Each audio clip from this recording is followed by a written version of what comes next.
And we got 35 seconds. Thank you.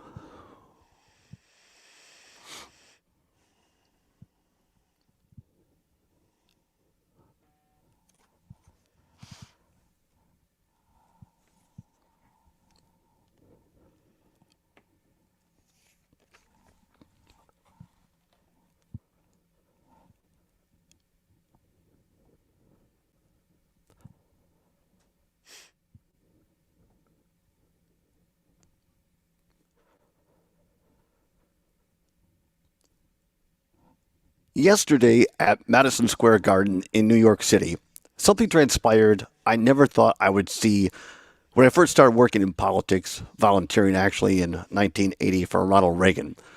Yesterday in New York City was one of the most vile, racist, misogynistic, bigoted demonstrations of politics in American history. I wish I could say we had never seen it before.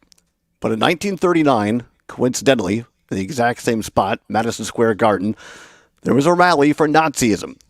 We fought a war called World War II to defeat it. Once again, it has raised its ugly head. And that's why, to start today's show, we will give it the gravitas it so unfortunately richly deserves.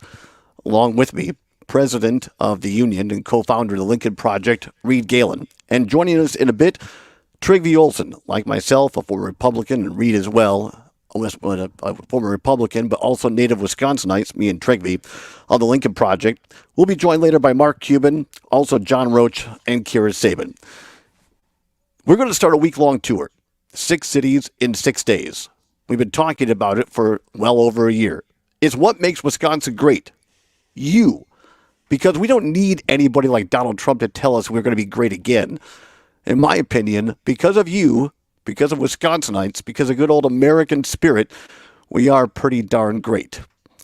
We don't ever anticipate, Reed and I, to encounter the violence and certainly the ending that so many American actual heroes on 9/11 did. But to start this show, and for the next 6 days, my motto is going to be that of Todd Beamer. Remember him? The guy on United Flight 93 over Pennsylvania on 9/11? When faced with a consequence, he decided to do something about it. It takes me back to 1939, when there was one individual who happened to be a Jewish man who decided to stand up and charge that stage in Madison Square Garden. When the judge looked at him later on, actually the magistrate, and said, "Why did you do it?" he shot back and said, "What would you do if you had been me?" This week is dedicated to him and all of you and all of the heroes like Todd Beamer of 9/11. With that, in his words, let's roll. Live from the Civic Media World Headquarters in Madison, Wisconsin, it's the Todd Allbaugh Show. And now, pursuing truth wherever it may lead, here's your host, Todd Allbaugh. Across Wisconsin on the Civic Media Radio Network and streaming worldwide on the Civic Media app. Good afternoon, everybody. I'm Todd Allbaugh, along with our outstanding producer, Mr. Aaron Zomer, on the board. It is Monday, the 28th of October, 2024. It is a great day to be a Wisconsinite. Glad to have you along to start the week on our What Makes Wisconsin tour great. What Makes Wisconsin Great tour, I guess, put it right. Alongside me here in studio, so happy to have you with us all week long, Reed. Reed Galen, co-founder of the Lincoln Project and now president of the Union. Thanks for coming to Wisconsin. No, thanks, Todd. Thanks for having me. Always glad to be back. It's outstanding to have you here. Tell us a little bit about, before we get into the events of yesterday, what made you come out here? What made the Union really focus on Wisconsin? Sure. So, we started the Union within the Lincoln Project back in March of 2022. The idea being that we had just this enormous bullhorn, so why don't we apply it to the states and different organizations? And so now here we are 2.5 years later, more than 140 partner organizations. We serve as sort of a clearinghouse, Todd, right? A lot of the organizations we work with, pro-democracy from right to left and up and down, they all punch above their weight. They are all underfunded, under-resourced, understaffed. And so we make sure that utilizing our group of nearly 70,000 people on our email list, that we can make sure that those groups have the resources, the strategy, the awareness, the attention that they need to make sure that they can get out and do their work, whether or not that's voter registration, get out the vote, souls to the polls, making sure folks have rides, whatever the case might be. And so I have been all over, and the union team has been all over creation this fall. Wisconsin is the second to last stop for me, but the longest stop so far.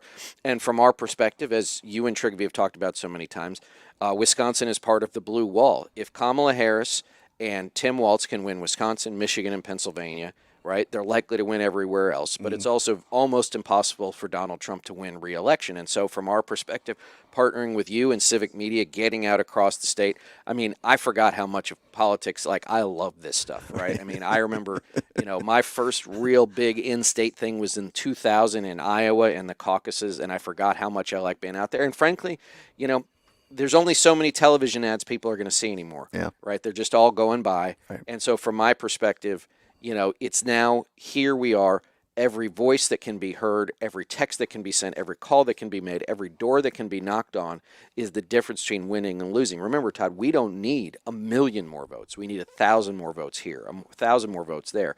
And I think that stuff like this and the partnership that we have this week is key to ensuring that on November 5th, when those polls close, it's not even close that we know who won. Keep me honest here, Reed. The biggest, when people ask me, this is the way I describe it, between what's Lincoln Project versus the Union. I said, well, Lincoln Project was really started to really defeat Trump and Trumpism, specifically politically. But the Union is kind of the spin-off, which is, yes, that's part of the mission, but it's a pro-democracy organization. And in order to achieve that, the objective of defeating Trumpism, you have to encourage people to register and then go vote. It's a GOTV turnout and really focused on democracy writ large. Well, no, I think that's right. And it's a good point. And us also all the way up and down the ballot. Right. Obviously, we will do what we can to ensure that Kamala Harris is the next president of the United States. But we need those state legislators, those state senators, those members of Congress, or those people running for Congress to win as well. Because our opinion is, Todd, if we can get folks to vote for down ballot candidates that are pro-democracy, and let's be clear, we only have one pro-democracy party left at this point. So we're going to support Democrats for the time being, that they are likely to stay and vote for the top of the ticket too. So we come up, we come down. And look, November 5th, we win. November 6th, we sleep. November 7th, we're back to work. Because when Trump loses, and a lot of these MAGA candidates lose, it's not as if the people who have put billions of dollars and decades worth of work into this infrastructure and into this movement, and it is a movement, are simply going to roll up their tents and say, okay, we lost, we're going to go home. This is a 2, 4, 6, 8, 10-year process. I liken it to sort of the idea, Todd, that if we beat Trump, we survived the car crash, right? The jaws of life have pulled us out, but now we're in the hospital, right? You gotta recover, and then you got to go home. But even when you get home, you're not 100% healthy. You're going to have therapy, physical therapy, whatever the case might be. And so from my perspective, November 5th is the end of the beginning, right? And November 6th, 7th, and beyond, the next 5 years or so is going to be the fight to make sure that what the Republican Party is, and let's be clear, it is not the party of Eisenhower or Lincoln or Reagan. That is gone, guys. We need to get over that. That this must be pushed back into the woods from whence it came, and only then can whoever decides that they want to be part of the center-right party, whether it's called Republican or something else, can get back to work from a perspective of service. How do we help the people we're supposed to represent, as opposed to, I'm in it for the money, I'm in it for the fame, I'm in it for the power, and I'm in it to get revenge on the people who have upset me. Yeah. I want to touch back on this, what you just said, kind of what happens potentially after Election Day and how that relates to the horrific events yesterday in New York City. But quickly, if you could, for those who might not have listened prior, I think most of our listeners, most of our viewers know Trigby. He, like me, a Wisconsin boy, grew up in River Falls, raised in Wisconsin Republican politics. He has left the party like I have. He spent a lot of time in McCain world, amongst others. Tell people a little bit about your background and why you left the Republican Party. Sure. I mean, I grew up in the Republican Party. My dad worked on Capitol Hill when I was a kid. I make this joke that's only funny to people who like politics, which is other kids went to summer camp. I went to the NRCC, which is probably why I turned out the way I did, Todd.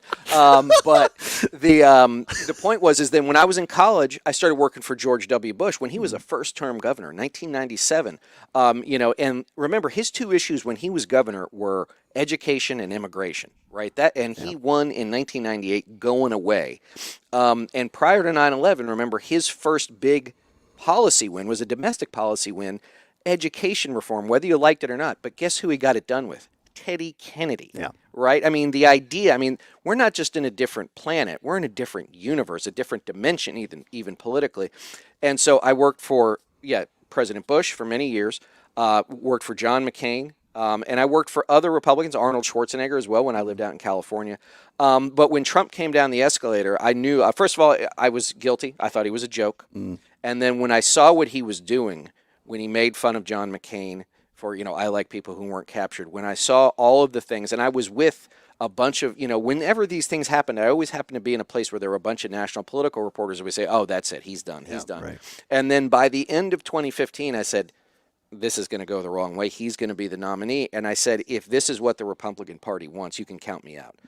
Because remember in the old days, you could be a conservative, you could be a Republican, you could be a conservative Republican. I was a plain old vanilla Republican, never really conservative, because you didn't really have to be. Right. National security, economics, but if somebody had said, oh, are you conservative? I don't think I would have ever, that's not how I identified. Yeah. And now what we have now is not conservative either, at least in the way that we used to think about it. And so from my perspective, what it has metastasized into, and remember, it's been almost 10 years since he came down that escalator. Incredible. And, the people that, are behind so much of this stuff, it started with the Kochs and, all of these other right-wing donors and the Leonard Leos of the world. Remember, they've been working on this for decades. And so if luck is the definition of preparation meets opportunity, right, they had done all the work. Donald Trump coming down that escalator presented their opportunity, and they have taken full advantage of it because he doesn't care about any of this stuff.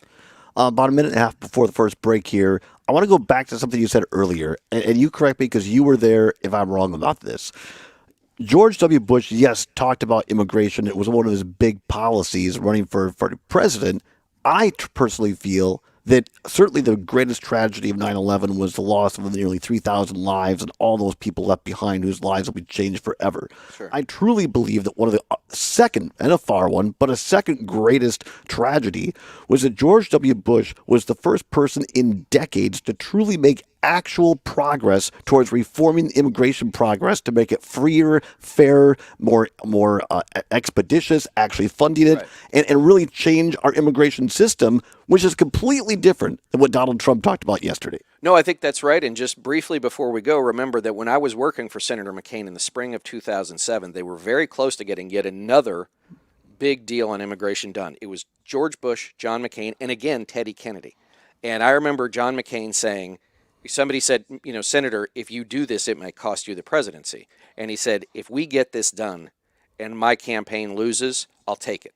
Wow. Right. And so that's the kind of guy he was. I think that's the kind of guy that Bush was. But you're right. Once he became a wartime president, everything else got shoved to the side, and we're still dealing with that today.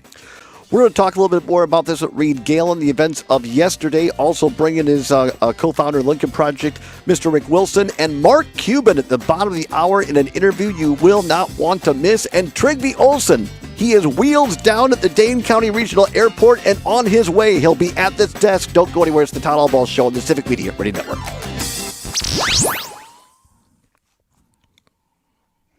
Sweet. Well done. Any song you want to use? What do you want, Reed? What are you feeling today? Oh, gosh. That's a good question. How about a little Thunderstruck? Oh, there you go. All right. Mm-hmm.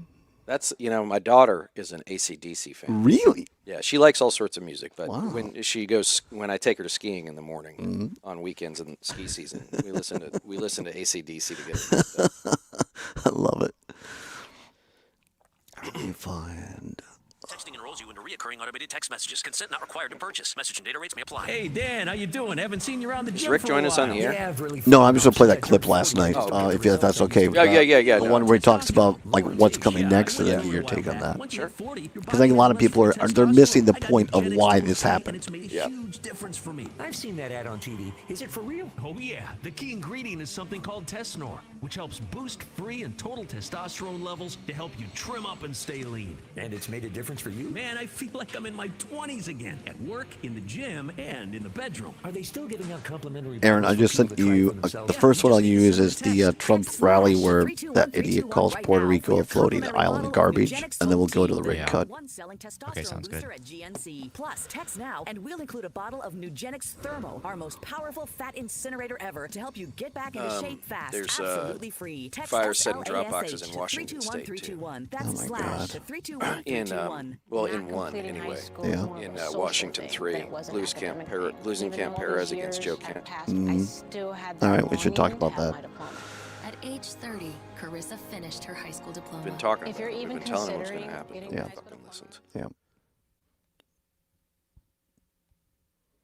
15 seconds. Thank you.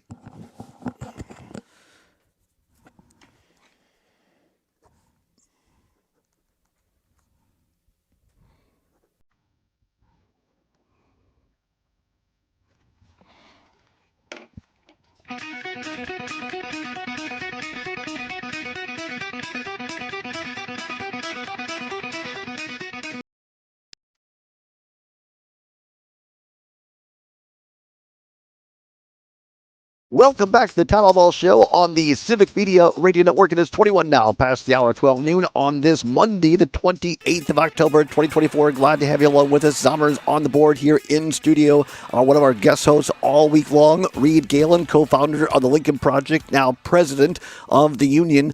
Going to be hopping on the road, Reed. And but here's a quick note. If people want to come out and say hi, stop if you're in the Madison area or if you got some time to drive in. We're going to be at the Inn on the Park in the kind of the bar area there tonight between 6:30 and 7:30, right off the Capitol Square. So, Brian Shemming, State Republican Party chair, all of our old friends over there. Come on over, Brian. Yeah, come on over. Hey, Scott Walker, if you're in town, Right. come on. Let's see you. And we're not joking around. I mean, if you want to actually sit down and have a real conversation, we've invited those folks on before. But anybody else, open to the public tonight, 6:30 to 7:30, in on the park here in Madison. Reed, Trigby, myself, some other people as well. First drink is on us, whether it's alcohol or not, and then some cheese curds, and we're going to be doing that all week long, Reed. I know I had to take extra Lipitor before I got here. You'll be fine. You'll be fine. We'll take good care of you. Trigby Olson again to join us later on this hour, and we have this great interview. Mark Cuban was kind enough to sit down with us over the weekend. We'll have that for you after the bottom of the hour. Reed, I want to get into this beyond ridiculous, repulsive rally that was held at Madison Square Garden yesterday. I don't want to play all this stuff because I'm just not going to air this and give it the airtime, but I want to give folks one example in case you did not hear this yesterday. I never heard of this goofball, and we're on broadcast radio, so I can't say all the things I'd like to say that are most satisfying, but this guy, Tony Hinchcliffe, is that how you say it, Zommers? I never heard of this so-called comedian entertainer. I haven't either, but I think that's how you say it. Yeah. Anyway, he gave the one of many speeches. Here is one of the repulsive remarks from the Trump rally yesterday. There's a lot going on. Like, I don't know if you guys know this, but there's literally a floating island of garbage in the middle of the ocean right now. Yeah. I think it's called Puerto Rico. Puerto Rico is home to some of the most talented, innovative, and ambitious people in our nation. Puerto Ricans It was deserve a that was president. we stop it there. That was a clip from what this guy said at the rally versus what actually Vice President Harris has said about immigrants. I want to play the clip in a minute from your co-founder Rick Wilson. Sure. He talked about this last night. But first, Reed, just your overall thought of this thing last night. It's very rare that that Donald Trump or his campaign, when confronted with something like this, doesn't double and triple down on it. But they disavowed it this morning. Yes. And so they know how bad this was. But let's be clear. They loaded this into the teleprompter, right? This guy's remarks were loaded in. Somebody had seen them. And so the idea that, look, the Puerto Ricans are very proud people, as well they should be. But there's a lot of them in Florida. There's a lot of them in Pennsylvania, a lot here in Wisconsin. And so the idea that you would single-handedly just decide to blow up a key constituency that you need as anybody who's running for office. But remember, Trump can't afford to lose anybody. Correct. He can't afford to lose anybody. Sonny Hostin went on The View this morning. I posted her video and called out Trump directly in 90 seconds. And I'll tell you this, that's a massive audience of, again, mostly women, but anybody who's on the fence now is going to be like, really? But the other part, too, is the man started his campaign 9.5 years ago calling Mexicans rapists and murderers. So the truth is we're really not far from where we started. In fact, maybe we're just in a big circle, Todd. Sadly, you very well could be right. Your co-founder of the Lincoln Project, Rick Wilson, was on last night on the Lincoln Project online. I thought this 2-minute clip of his take, and I've heard a lot of people say, well, why would Trump do this in New York? He's not going to win New York. What's the real motive here? I thought Rick summed it up well. Here's Rick Wilson on the Lincoln Project podcast last night. 76 days between the election this year and certification will be the most dangerous 76 days in American history. This is why I am working toward, and our organization is working toward, and I hope every other American is working toward, a devastating wipeout of Trump next week. I think if we have a wipeout, that's the only thing that's going to save us from the violence and the corruption and the insanity that Donald Trump will gladly put this country through. It doesn't matter how much he loses by, unless it's a real knockout, unless it's an Obama McCain or a Reagan Mondale knockout. He is going to claim he won this election. He's going to use every legal and illegal tactic he can. His people will deploy violence on his behalf around this country. We are going to have a very rough 76 days. I believe in my heart that the people on that stage tonight are like Tucker, who are making that case, and others as well, who are saying that the only way to win is if they cheat. The only way that we're behind in the polls is if they're all crooked and rigged. That is a message. They're co-conspirators with Donald Trump in this effort. They're going to try to do what they did unsuccessfully, praise God, in 2021. They're going to try to do it all over again. Donald Trump must be defeated soundly this next week. He must be crushed, because otherwise they're going to try this. Trump out there tonight referred at least 4 times, we're leading in all the swing states, we're leading in all the polls, we're ahead. He's saying this because his believers, his followers, need to have that message pre-wired into their brains. And my fear is that we have engaged in a lot of, the polls are so close, and they won't believe it. Rick Wilson, co-founder of the Lincoln Project last night. Reed Galen, one of the other co-founders here live on the set with me. I thought Rick really nailed it. And a lot of people don't realize what the game plan is. No, the one thing, just to go back 4 years ago, I remember I had a conversation with Mary Trump the summer of 2020. And I said, is there any way he goes quietly if he loses? And she said no, because in Trump's mind, so long as his physical person is safe, there's nothing he won't do.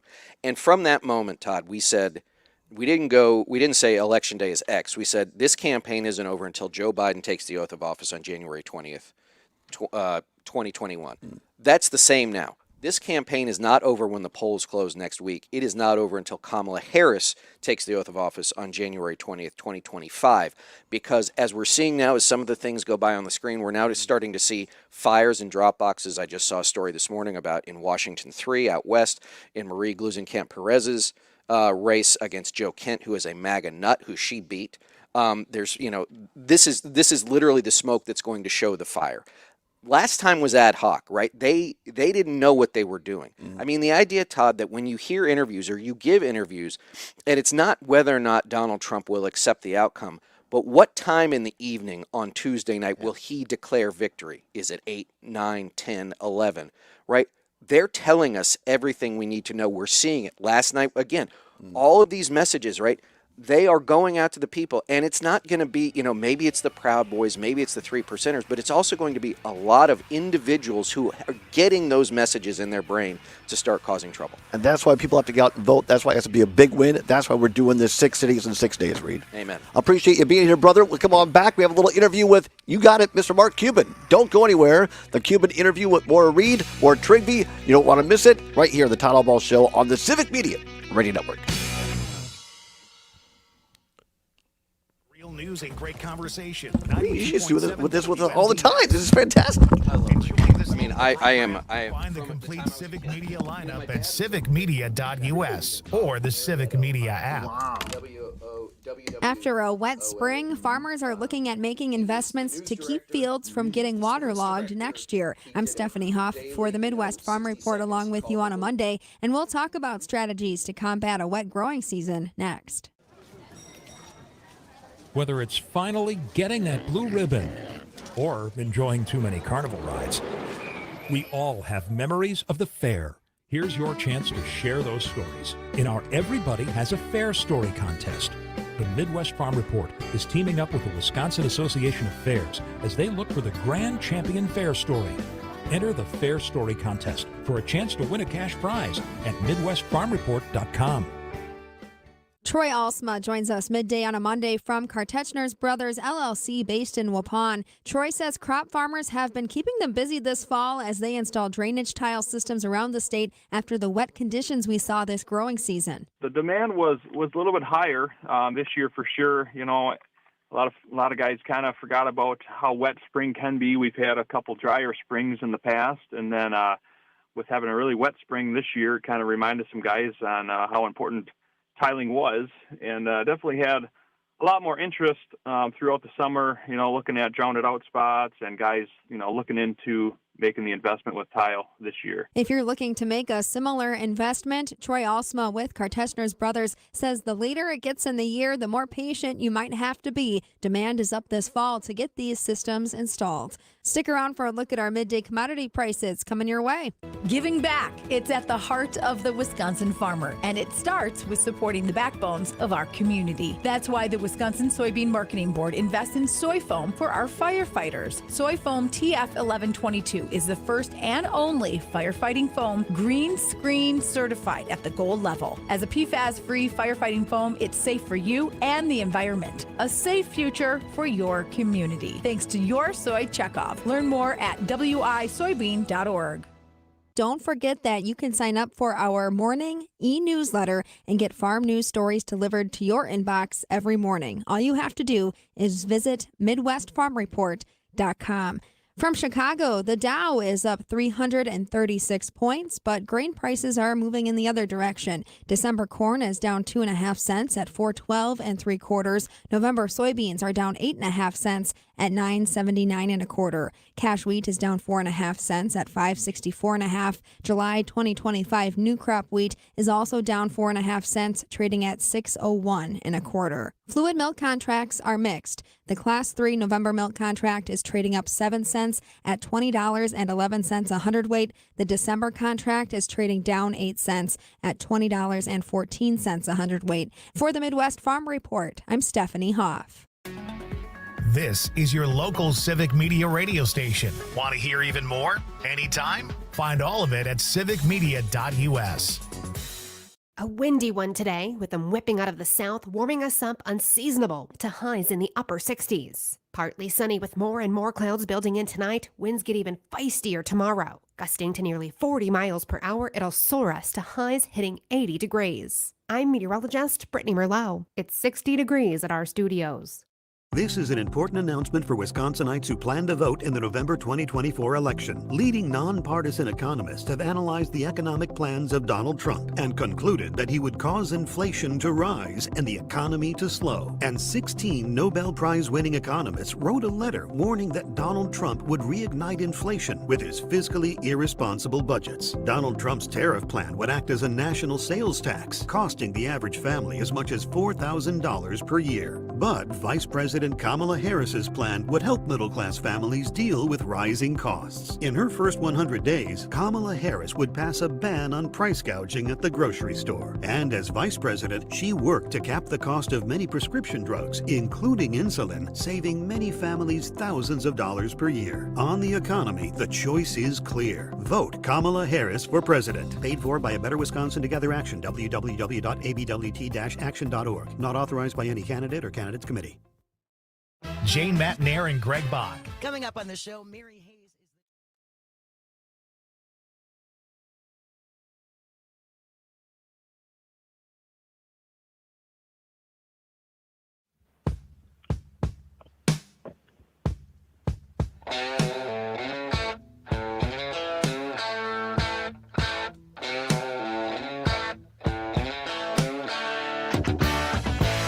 Pursuing truth wherever it may lead and having fun doing it. Welcome back to the Todd Allbaugh Show on the Civic Media Radio Network. Great song for our great guest here as we start out our week-long tour around the state of Wisconsin on this Monday, What Makes Wisconsin Great tour. So honored to have our first guest with us, but a big fan for a long time. He is the author of this great book. It was the first book I downloaded to my phone as an ebook, How to Win at the Sport of Business. He's a co-shark on Shark Tank. You can see it every Friday evening, 7 o'clock Central on ABC. And, of course, an NBA world champion with his Dallas Mavericks. Joining us via phone, Mark Cuban. Mark, thanks so much for taking time for us. What a great setup. I'm hiring you as my front man, for sure. Well, it's too kind, and I know you're here to talk about Vice President Harris, but I would be remiss, honest to God, when the first book I downloaded was your book, How to Win the Sport of Business. I read it on a flight down and back on a vacation to see my buddy down in El Salvador before we started this coffee business. And it's just it's a great read. I hope everybody reads it, regardless whether you're a business person. It's a great way to win at life. And the other reason, multiple reasons I'm an admirer, as a longtime Wisconsin basketball fan, the fact that Devin Harris played for you guys over 3 different courses, and Michael Finley. Back in college, I did sports radio when Bo Ryan was at UW Platteville before he became Bo Ryan at Wisconsin. I'm a longtime fan of Coach Ryan. Thank you for bringing Devin Harris to the Mavs, because yes, I'm a Bucks fan, but the Mavs are my second team. Well, I appreciate that. And Devin and Finn both work for the Mavs still, so we kept them around. Well, we appreciate that because they're great parts of what makes Wisconsin great. They really are. You're a guy who was born in PA and then ended up in Texas before you became Mark Cuban. Give us the lay of the land as you've been out there with Vice President Harris on the campaign trail. How are you feeling about your home state of Pennsylvania? I like it a lot, actually. My role has been to go out there and talk to small and medium-sized businesses and tell them how they can make more money with Kamala Harris as president. And it's really a really simple approach. There's 33 million small businesses in this country. 99% are pass-through. 99% of the entrepreneurs that own them make $400,000 or less. And Kamala's been very clear that for all of those people, their taxes are either staying the same or going down. So that's the first thing I talk about. The second thing I talk about is healthcare, because every small business and anybody who's uninsured or has a high deductible plan for that matter is terrified that something's going to go wrong and they'll have a medication bill that they can't afford. What Kamala Harris has been very specific about is that she's going to work to tamp down what these pharmacy middlemen called pharmacy benefit managers, and she's going to bring transparency to it. And I work in the industry, so I know quite well that those policies will cut the cost of medications 20, 30% or more, and particularly as they extend to other health care, the savings will be enormous for every single family and business. And then the third part is tariffs.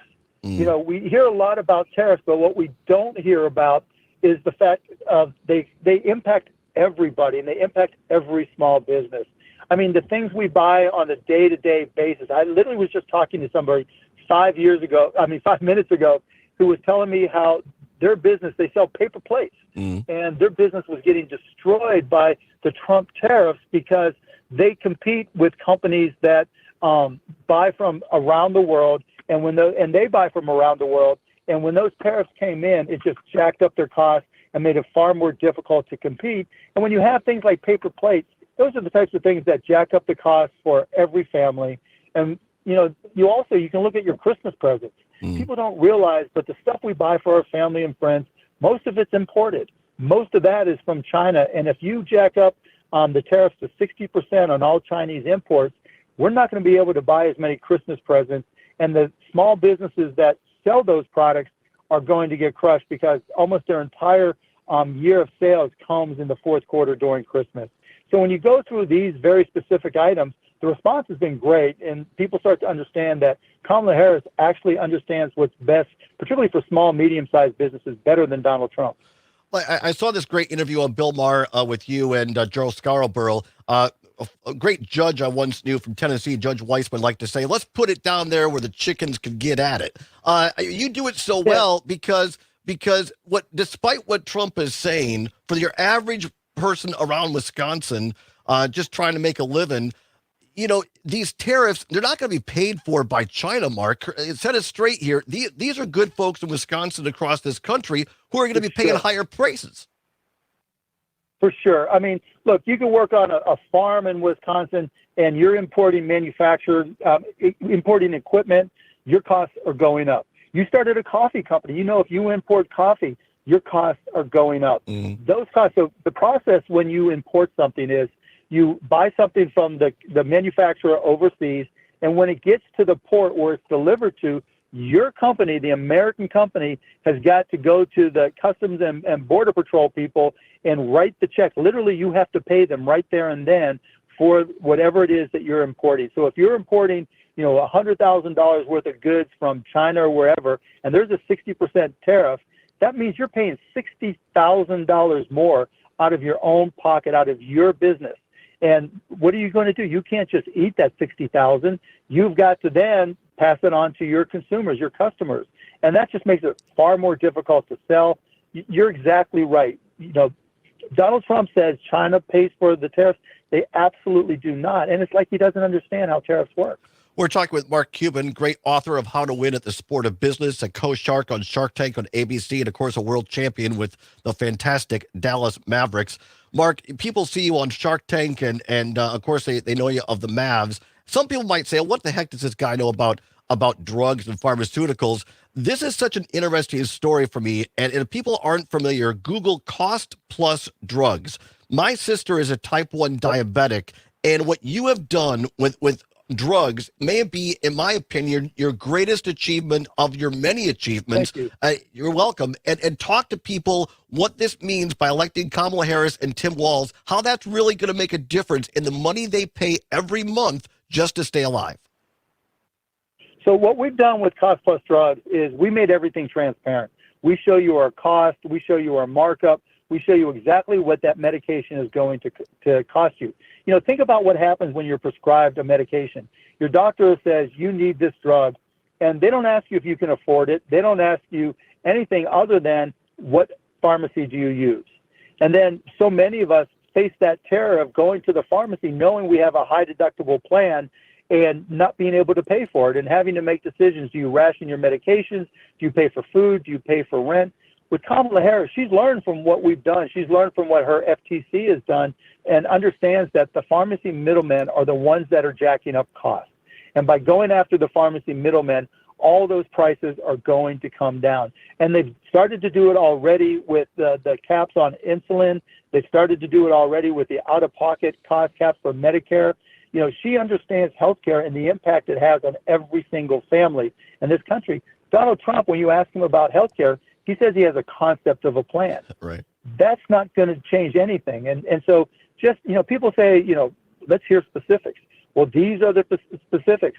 Kamala Harris is going to save you money on healthcare. Donald Trump is going to cost you more money. I keep bringing up this book, How to Win at the Sport of Business. And honest to God, I hope people buy it either as an ebook or if you can find it in paperback or what have you. And here's one of the big takeaways I had, Mark, is that, you're a guy who grew up, a simple guy, a middle-class guy. I had the same background. I'm a former Republican, was in politics for a while, government. I've done retail. I started my own business. I started at 17 in radio. And now I just turned 55, and 2 years ago, I got back into it through the grace of God, through this company. You make this point in this book, Mark, about whatever you choose to do in life, by God, you better love it and have passion and get up every day and be ready to take no for an answer and keep on going because you have a passion. Yes, sir. You've spent time with Yes, Kamala sir. Harris on the campaign trail. This seems to be, for me, an issue we don't talk about enough. Donald Trump, does he really have a passion for this? It seems to me Kamala Harris gets up every day and says, what can I do, not for me, but for the people of America? 100%. You nailed it. I mean, she does. She thinks about how she can help people. She talks about bringing people together. She's open-minded. She's not dogmatic. She says, "I'll have a Republican in my cabinet. I'm not a Democrat. I'm an independent." Mm-hmm. And here we are talking about it because when I talk to her team, they're open-minded. They want to solve problems, and they talk about it all the time. How do we solve these issues? How to reduce the deficit? She talks about it only took 1 year to build the Empire State Building, and we want to get back to where the time it takes to permit, using technology to increase efficiency, using it to reduce the deficit. She talks about these specifically. Donald Trump, I mean, people say he's a great business person, but is he? We can talk about the bankruptcies and all that, but what business has he actually truly started? What business has he started? Like, you've started companies. You know that it's scary when you're first getting started. Right. It's scary trying to deal with employees. It's scary trying to deal with the healthcare.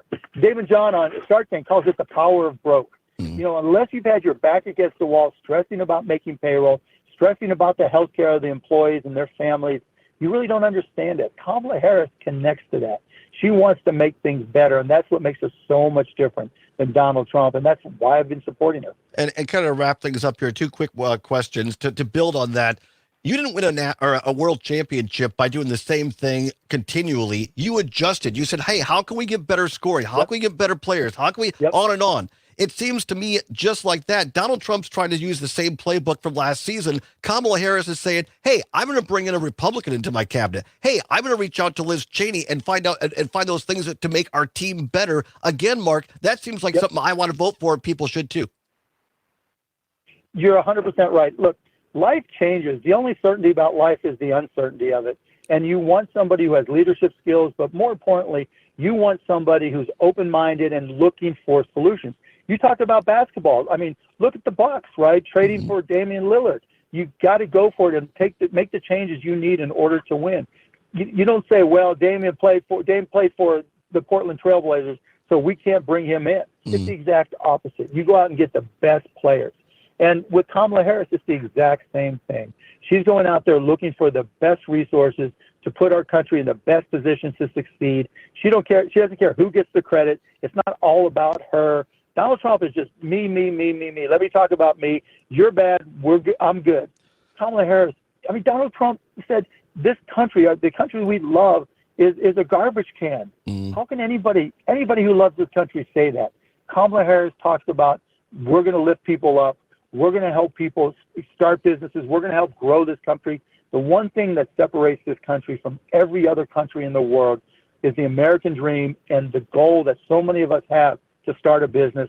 Kamala Harris has a tax deduction up to $50,000 for startup costs. She talks about helping start 25 million new businesses. Those are the types of things that create growth. So much of the 62.5% of new jobs are created by small businesses. Kamala Harris gets that. You never hear Donald Trump talk about small business at all. And that's such a key reason. I mean, everything that we are in this country, it came from somebody's dream, from somebody saying, why not me? Why can't I create something unique and help this country and world that we live in? Donald Trump wants to denigrate those people and cut them down. And I just don't see, I mean, that's why I'm supporting Kamala Harris.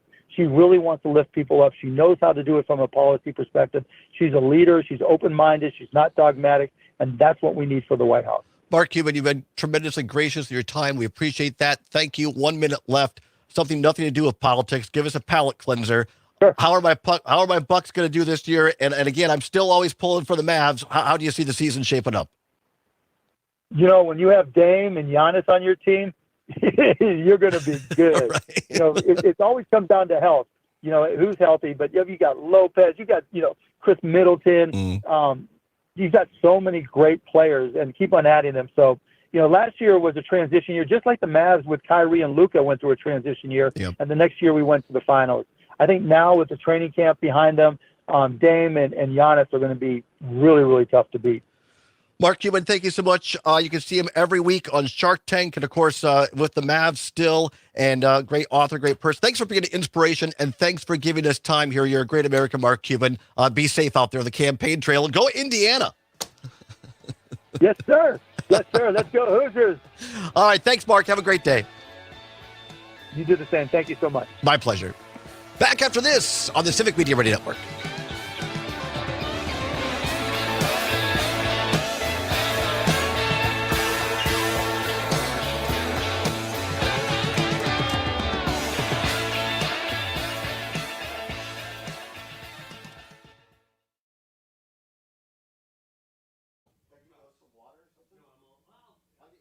Okay, is there a bigger? No, here, I'll get up. I'll get up. For which? If he's going to come in. No, he's going to be there. Oh, he's going to be there. Okay.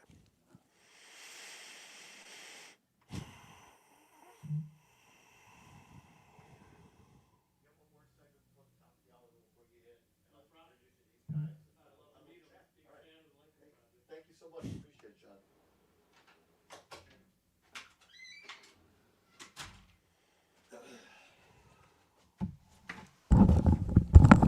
I have this clip I just sent to Zommers. We have people asking about it. Let's do this where Trump alludes to the little secret with Mike Johnson. That's Little Johnson. That Little Johnson, yeah. That's, yeah. Not Ron Johnson. Can we It's a Little check Johnson. Trigby's mic? Sounds like it's still off. Yep. Might be a Little Johnson. All right, testing 1, 2. Go ahead, Trigby. Hello. Say something normal. I got it. Aaron, can you hear me? Aaron. I can hear you. Aaron, can you Aaron hear Zommers. me? It's a little bit quiet. I don't know if we want Zommers. All right, I boosted him. Sounds good. Power 92. This is Zommers Playhouse. Joe Billy on YouTube, which is Wow. actually my friend McKinley, says, "Hi, Todd. Just want to say that was a fantastic interview. All my Well, thank you fingers so very are much. crossed." It was all because of Cuban being a cool guy to interview. It helps a lot. He did carry you. It's true. Yeah.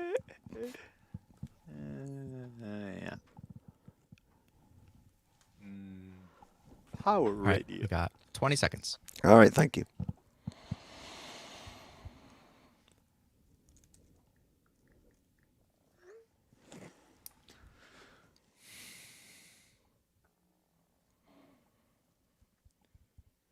How do I turn this stupid thing down? We've been waiting for a long time. Yes, we've been waiting for a long, long time. We've been waiting for a long time. But we ain't gonna wait no more. We're getting ready to rock and roll. We're gonna 1, 2, 3, 4, 1, 2, 3. Well, there's a reason. Welcome back to the Todd Allbaugh Show on the Civic Media Radio Network, and it's now 9 before the hour of 1 o'clock here on a Monday afternoon, the 28th of October, 2024. Many thanks to Mark Cuban for being such a chill guy. Many thanks to Aaron Zommers. We got a call from Luke Mathers at 11:30 on Saturday and said, "Hey, can you interview Mark Cuban in an hour?" We're like, "Yeah, we'll do that." So I thought just he's a fantastic person, Zommers, and he was so chill. You always know whether people, these big name people, what they're like, how they treat the producer, and how they treat people before you go on the air. And I found him to be remarkably chill. Oh, absolutely. And he gives every impression of being somebody who doesn't have time for being fake. Right. Like he doesn't feel any reason to be fake is Yep. the impression that I got. No, totally agree. Here at the table with us, Reed Galen, the president of the union, co-founder of the Lincoln Project. And yes, to use the old vaudeville line, Trigby Olson just flew in from D.C. and boy, are his arms tired. Trigby Olson made it here. Trigby, of course, a former Republican like myself, a good old Wisconsin boy, and now senior advisor at the Lincoln Project. How are you, Trigby? You know, it wasn't a very good travel morning. When I was supposed to fly out of Baltimore at 6:30, and First mistake. yeah, that was, but there were no seats on the plane out of Reagan or Dulles that would get me here, so I did that, and my Uber was supposed to meet me at 4. Second mistake. Yeah. Third mistake was the Ambien before I went to bed. And my wife is not getting back until late tonight from a business trip, and my 13-year-old says to me, "Dad, I thought you were going to Wisconsin this morning." And I opened my eyes and looked at the clock, and it was 6:15, and I'm like, "Ah." But you're here now, Trigby. Yes, You're here now. but I thank you to the people at United. I complain a lot about United Airlines. I would just like to give a large shout out to United Airlines for getting me here. Zommers, if you want to clip that, I will even tweet it at United. It will be the first nice thing I have ever tweeted at United. It's only been hate. Has he got a deal with an NIL I deal don't with know. United? Yeah, or I what? will never say anything nice about the United Airlines. Anyway, Well, let's save our let's turn to some place that really truly deserves some criticism, and that's this Trump fiasco last night. Trigby, Reed and I talked about this a little bit at the top of the show. I want to play the American Bunt rally that they had with all it was missing was Father Conklin. I know. Pretty much, right? And that's no joke. Here is a disturbing clip. I want to discuss it with you guys before the top of the hour. A clip from Mr. Trump himself when he alluded to a little secret to the little Johnson, presumably Speaker Mike Johnson. Here's the clip. And I think with our little secret, we're going to do really well with the House, right? Our little secret is having a big impact. He and I have a secret. We'll tell you what it is when the race is over.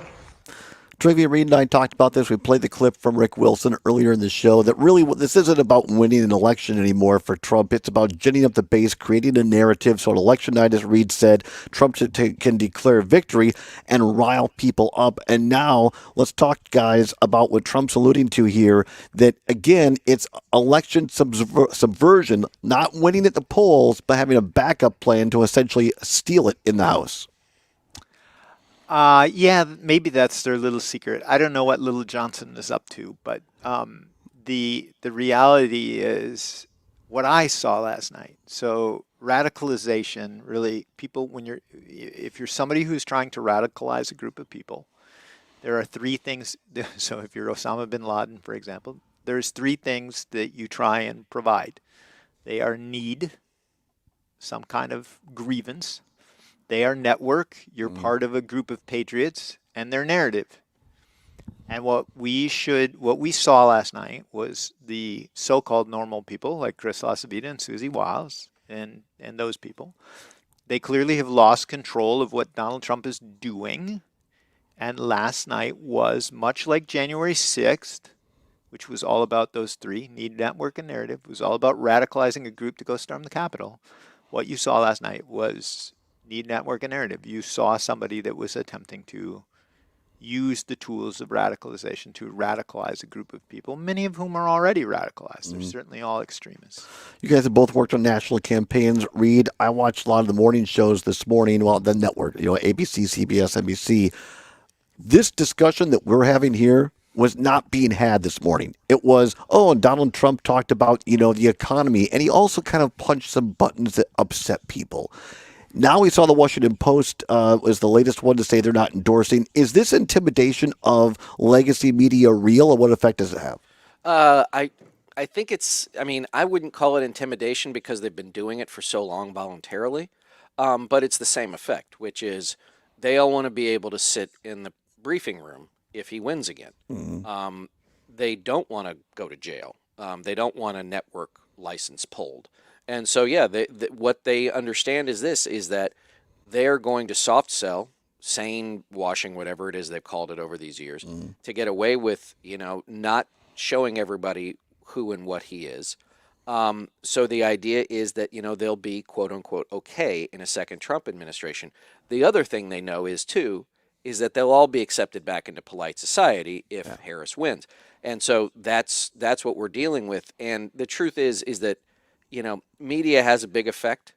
The truth is, do most people care whether or not the Washington Post endorsed or not? They don't. But what I would say is this, why I think this last night was so damaging was that there is no filter, that there are going to be a lot of people who saw this for the first time, who saw it up close, who saw it without any varnish, and not just him, but all the other people before him. And that's like what we've seen with the debate. That's what we saw when he did some of these town hall meetings with CNN and others, which is when it's just him, when it's his people on display, right, his numbers go down because people are like, I don't want anything to do with that. Right. Trigby, what do we got? About a minute left here. Not quite. No, we have like 20 seconds. We got 20 seconds. Well, Trigby, we'll get your thoughts on the other side. How about that? All right. This is what I do Also- to people on TV as I just keep talking. Also, we have John Roach, our Renaissance man, a Madisonian and a filmmaker. Come on back an hour or two. You see that? Mm-hmm. One in Washington State. On the next Nightlight, I'm joined by Ian Teal from the Waiwiga Film Festival, and Deirdre and Stephen Todd, how Starry long do we dropped have by the studio to talk about the 125th anniversary of the Brown County Historical Society. Nightlight with Pete Schwaba. Weeknights from 6 till 8. When you're having computer problems, you need a company you trust to get things working again, quickly and affordably. Madison Computer Works has been doing that for business and residential customers for decades. Our computer care plans take away the hassle of being without your computer or needing to bring it in for repair. Starting at only $10 a month, our local and friendly techs provide remote help and can fix most problems in just minutes. Call 608-231-8000 and sign up today. Madison Computer Works, computers that work for you. Local radio for you and your community. It's Civic Media's mission with stations across Wisconsin. Find your favorites at civicmedia.us. This is 92.7 WMDX Columbus, Madison's home for real news and great conversation. A Civic Media station. ABC News, I'm Dave Packer. Before heading to Michigan today, Vice President Kamala Harris on the tarmac commenting about what happened at Madison Square Garden Sunday at former President Trump's rally. What he did last night is not a discovery.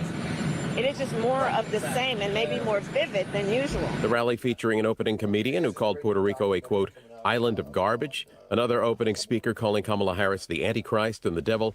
Trump to campaign in Georgia today. President Biden cast an early ballot today near his home outside Washington.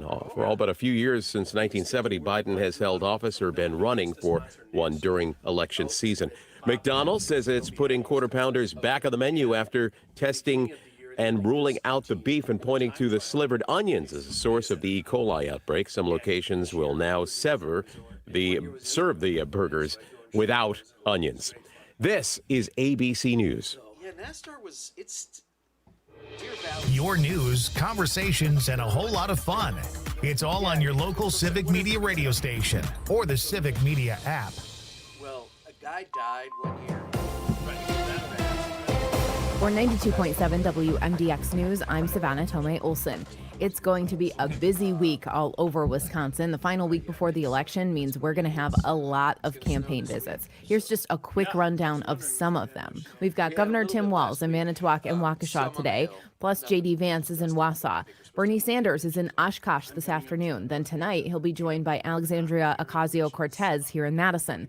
Former President Donald Trump will hold a rally in Green Bay on Wednesday. Meanwhile, Vice President Kamala Harris will have a rally/concert here in Madison Wednesday night. And then Trump will be back in Wisconsin for another rally on Friday at Fiserv Forum in Milwaukee. And over the weekend, Secretary of Transportation Pete Buttigieg was here in the Badger State. Here's Lisa Hale. Pete Buttigieg was in Oshkosh Saturday, drumming up support for the Democratic ticket and invigorating Canvas volunteers. Communities red, blue, and purple already understand that if we're serious about protecting children in school, that's not about keeping a Toni Morrison paperback out of the school library. It's about making sure assault weapons don't get anywhere near Andrew in Maine says, welcome to Wisconsin, Trigby. Glad they let you back in. And Fond du Lac Saturday. If you haven't They seen love it for me here. yourself, chances are you've seen photos. It was the talk of the city over the weekend. An epitomize unusual this art installation showed up on Madison's north side. It's a statue of former President Donald Trump depicted nude. The piece is on tour across the country called the Crooked and Obscene Tour. The Cap Times called it anatomically specific, and that phrase is accurate. It's 43 feet tall, made out of foam and rebar, and weighs 6,000 pounds. It's held up by a crane. People were driving around trying to find it. It was kind of tucked behind some trees based on where you stood on private property near DeMetro Park. It's already been in Las Vegas and Pennsylvania. It was only scheduled to be here in Madison for the weekend, so it's likely headed to its next stop. I'm Savannah Tomei Olson. You're listening to 92.7 WMDX News. I'm sorry. Packers beat the Jaguars. Hi, I'm Mike Clemens with sports. The Packers with a 30-27 win in Jacksonville. Backup Malik Willis replaced Jordan Love at quarterback after he suffered a groin injury. Willis, with a 51-yard pass to Jaden Reed, set up the winning field goal and says they tried to run that play earlier in the game. We were looking for this certain look, and we didn't get it the first time. Actually, we ran it twice, and then we ran it again, and we got the look we were looking for. And, I do. And I feel like Jay Reed popped open, and I'm glad we got it to him. Up next, the Packers host the Lions. The Wisconsin Badgers are on the road Saturday against the Iowa Hawkeyes after losing at home to Penn State 28-13 over the weekend. Quarterback Braden Locke throwing a costly pick six in the second half. NBA, the Bucks in Boston tonight after losing to the Nets last night in Brooklyn, 115-102. How did Giannis play? I thought Giannis played the right way the entire night. 22 points, 7 assists, 12 rebounds. I mean, guarding everywhere. I don't know what more you can do. That's Bucks head coach Doc Rivers with sports. I'm Mike Clemens. This is your hometown radio, refreshed, keeping you informed, entertained, and connected locally across the Civic Media Network. A windy one today, with them whipping out of the south, warming us up unseasonable to highs in the upper 60s. Partly sunny with more and more clouds building in tonight. Winds get even feistier tomorrow. Gusting to nearly 40 miles per hour, it'll soar us to highs hitting 80 degrees. I'm meteorologist Brittany Merlot. Right now, it's 62 degrees. It's time to get out the truth about Eric Hovde. Hovde made his money the old-fashioned way. He inherited it. How can he relate or make decisions for us? Now he's the CEO of a billion-dollar bank in California and a huge landlord. With people like Eric Hovde, the rich pay less, and we pay the price. I'm not a political person. I'm a mom. I would never vote for a person like Eric Hovde. Paid for by a Better Wisconsin Together Action, abwt-action.org. Not authorized by any candidate or candidates committee. The Maggie Dawn Show. Christina Reynolds of Emily's List. Donald Trump had a quasi-town You gotta, hall. you guys There can were just two kind of go to questions. the One- table. There you go. Perfect. Can we check? John, go ahead, please. Just Check say one, something. two. Hello. We'll Check get one, a bit two. closer. Yep. Okay. All right. Sounds good. All Yep, right. once you moved it closer, we should be good. Sweet. Thank you, Aaron. And we've got about 20 seconds. Thank you. Boy, that was a nice little rally yesterday, wasn't it? Holy balls. Here we go, guys. Nuremberg was booked. Father Conklin was busy, but Right. Wow, there's a pull. I love that.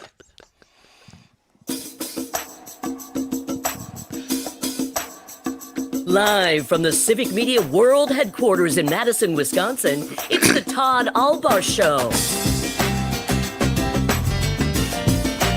And now, pursuing truth wherever it may lead, here's your host, Todd Allbaugh. Across Wisconsin on the Civic Media Radio Network and streaming worldwide on the Civic Media app. Good afternoon, everybody. I'm Todd Allbaugh, along with our outstanding producer, Mr. Aaron Zommers, on the board. It is Monday, October 28th, 2024. It is a great day to be a Wisconsinite. Glad to have you along on our first leg of the What Makes Wisconsin Great tour, kicking things off here at the old world headquarters, high atop State Street, a block off the Capitol Square.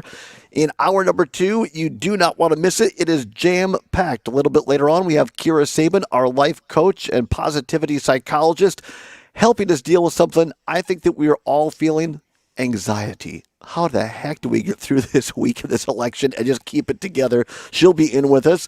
And sitting next to us right now, along with Reed Galen, the president of the union and also a co-founder of the Lincoln Project, and Trygve Olsen, senior advisor at the Lincoln Project. The three of us are old Republicans who have now left the party. Trygve, like me, a Wisconsin boy. We are so happy to be joined at the table today in studio, not up north, but in studio by our friend and ongoing contributor, John Roach. He is an author. He is a screenwriter. He is a columnist. I like to call him a Renaissance man. He's that glass of brandy that you can sit and sip and enjoy all night on your dock. Mr. John Roach, how are you? Hey, Todd. Good to see you, man. Thanks for having me on. It is. I say this, but you're just one of those cool people that I could just sit and have a drink with and just listen to by a fire, and it just makes your soul feel better. So it's nice to have you in the studio. Well, you know, my dad always used to say I have a mouth like a torn pocket, that I'm able to to talk for long periods of time. So That's fantastic, right?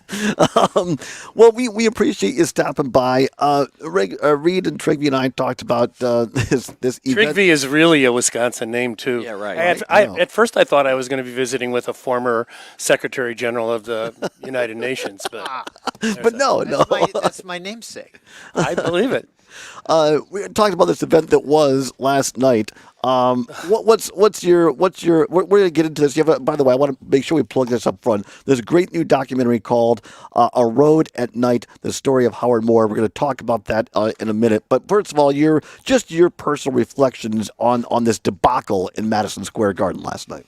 I just think that we have to defeat these people. It was appalling to me. They outed themselves. They may have blown themselves up. I don't know. They didn't pick up any Puerto Rican votes. That's for damn sure. Certainly not.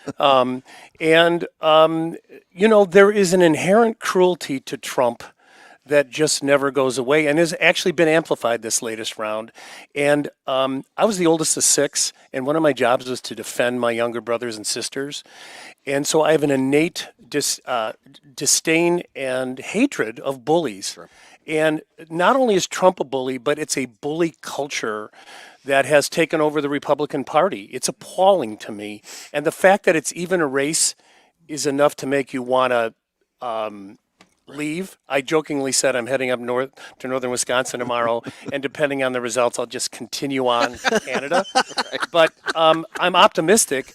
But those guys outed themselves. There's nothing. First of all, that comedian was not remotely funny. Right. He didn't even get a laugh from the crowd. No.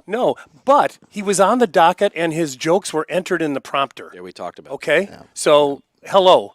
That was approved by someone. And it was the oily hand of Stephen Miller everywhere. And Don Jr. And Don Jr. But Miller is the one who I just would love to have a nice chat with for 5 minutes. Out behind the barn. You put this race in context before we came on the air in only a unique Wisconsin way in the form of cards. John Roach, how do you see this race? Well, I said earlier on with you a month or two back that I think the hidden issue is the reversal of Roe v. Wade, because when women go, and I've said in Wisconsin terms, it's the right Bauer, okay, it's a euchre term, but when in the privacy of the voting booth, women will be alone with what the Republican Party and their court wants to do with their personal, most intimate decisions. And these unwanted pregnancies or health problems don't know any political party. And every woman has known a sister, a sister-in-law, a college classmate, a high school classmate, someone who went through an unwanted pregnancy or some complicated, birth thing where there's just no way that it's anyone else's business. And the Republican Party for the longest time has been about getting the government out of your life. And here they go leaning into the most intimate part of the lives of more than half of America. And I just think, just like when Trump won the first time, I think there were people who wouldn't say they were voting for Trump and went into the voting booth and voted for him. They were embarrassed to say they were voting for him. But Hillary wasn't innately likable, right? Which is kind of an important thing if you're running for office.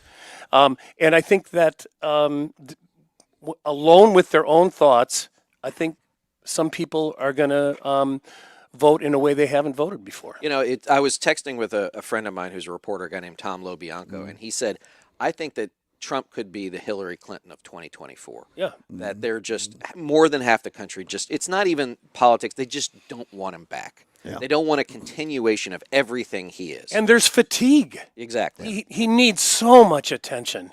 Right. I mean, he's the guy who won't leave the party. I just think at the end of the day, here's the thing. There's a lot of so there's certainly there are women who are probably not saying that they're gonna vote for Trump. Like for where I'm from up in River Falls, I was talking to a buddy of mine. He was out. He's a business guy in St. Croix in Pierce County, and he was out with some other guys, and the Trump guys were really aggressive as they were out drinking beers, and he he finally said, they just assumed everybody was voting for Trump. He finally said, I'm not voting for Trump. I voted for Biden last time. The only Democrat I've ever voted for. I'm not voting for Trump this time either. And they jumped all over him, and he was just sort of like, F off. But two other business people who were there came up to him afterwards and were like, I'm so glad you said that. I've just been feeling like the same way you do, but I didn't know that there were other people like us who do. And this is what it gets to. Like, Reed and I both have daughters. We've been talking about this for a long time. There's this group called Dobbs Dads who are conservatives. They're Republicans. They're people like me. A lot of them are pro-life. I consider myself pro-life. But this is the thing. I became a conservative because I didn't want, because the Democrats raised the drinking age in the state of Wisconsin. If you want to know the truth. But now it all comes out. That is. Oh, there you go. That is true. Talk that about is cutting to the chase. Right, and I didn't get grandfathered in, and it made me mad. You're bitter, aren't you? I still no, like an IPA. I'm not. But here's the thing. This is the bottom line. Like, I don't want government telling me what kind of shotgun I can own. Right. But I'll be damned if I want some wannabe like Scott Walker, who tweets Bible verses at me all the time, telling my daughters, Ula and Kaya, what they can and can't do.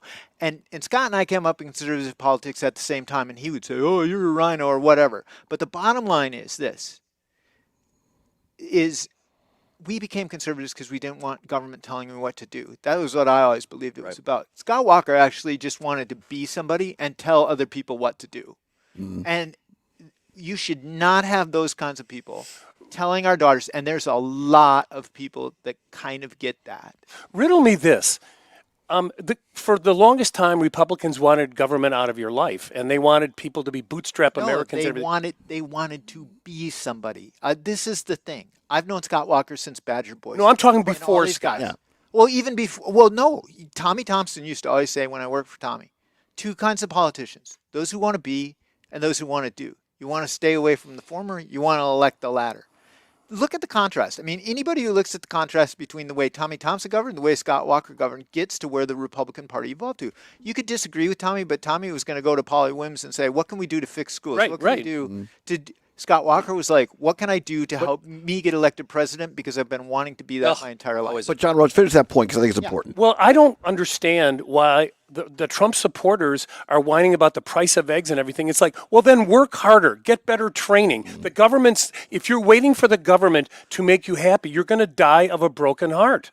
Okay? And in the old days, that's what the Republicans would say to Democrats who say, oh, I want more benefits or whatever. No, go out there and make something yourself. This is a great country. It's the land of opportunity. Now they're all whining about they want to sell off our democracy because they're paying 50 cents too much for eggs in their opinion, right? It's appalling. Well, I mean, I think what you're saying, first of all, there's no coherent there's no coherent policy, right? So it's just, the idea is you're paying more because of them. Right, so it's just it's anger is its base, but I think also anger and racism, grievance. Because this is, I was having a conversation with somebody and they said, oh, it's the party of Reagan. I said, it's not the party of Reagan. It's not the party of Eisenhower. Certainly not the party of Lincoln. Like, this is the Republican Party now. 90% of Republican voters are going to pull the lever for Donald Trump or for some Republican candidate. This is what the GOP has become. 50 years downstream of all of the movement conservative work, evangelicals, everybody else, 50 years downstream of Rush Limbaugh and Fox News providing the constant stream of vitriol, anti-government vitriol, and Donald Trump now almost 10 years on the scene, right? Like, this is what we see. You talked about the aggressive nature. I mean, we got chased around in Bucks County, Pennsylvania by a guy who said, if you ever come back, I'll get my shotgun, right? Like, we are at the apex of all of this stuff coming together in the next 7 days. You think Stephen Miller's ever been in a fist fight in his life? Oh my God, he wouldn't last 30 seconds. No, Trigby and I have a very interesting, qualitative thing, which is if you want to talk to like a middle of the road white guy, right? You have to have spent a night in jail, been in a bar fight, or having done a keg stand. Now I've done all three. Wow, congratulations. So maybe a beer bong. Answer this for me too. I find Trump and the MAGA people to be so unmanly.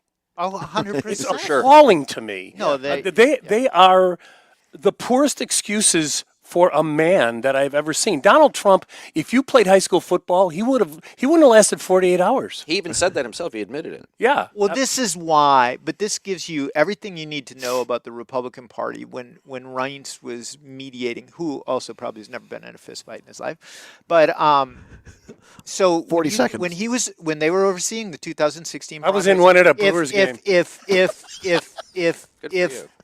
and I've talked to a lot of people, if Donald Trump had talked about George W.'s wife, Oh, yeah. Laura Bush, the way, W would have gone over on the debate stage and beat the living crap out of him. Yeah. If he'd have talked about Ann Romney that way, Mitt Romney, as gentlemanly as he is, would have gone over and beat him up. Ted Cruz, the rest of them, that's not who they are. We'll continue with the airing of the grievances and feats of strength on the Todd Allbaugh Show. Where's our aluminum pole? Yes, John Roach, Reed Gale, and Trigby Olson. Don't go anywhere. Talking about this great new documentary with Roach. It's the Allbaugh Show on Civic Media. Yeah, seriously, I totally agree with it. And here's the thing: that the first thing you learn, you've been in some fights too. The first thing you learn when you're younger and you get in a fight is getting in fights, whether you win the fight or lose the fight. It's not fun being No, in and fights. it's and actually you try and make it the last resort. It's not the thing that you do. It's not a manly thing at all. No, I was a bouncer at the KK. And my partner was a 6'7" guy. My job was to make sure there weren't fights. Right. Yeah, Right.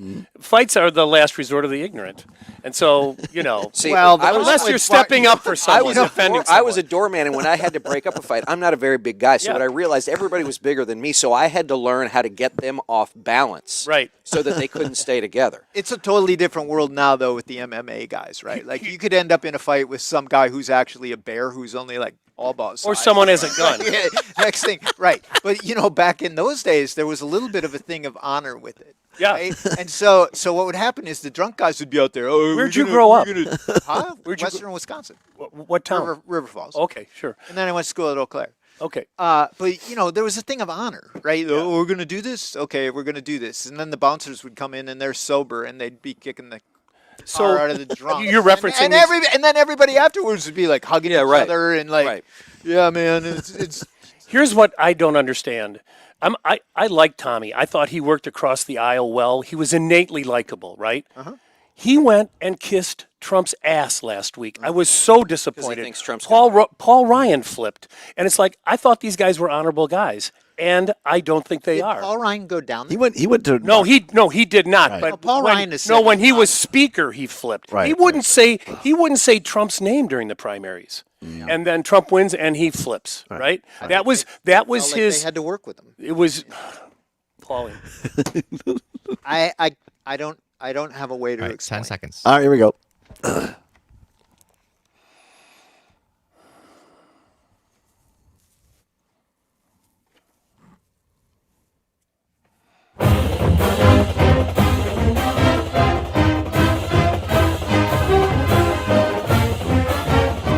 Just texted me sweatshirts or hats, please. He said there will be a UW sweatshirt.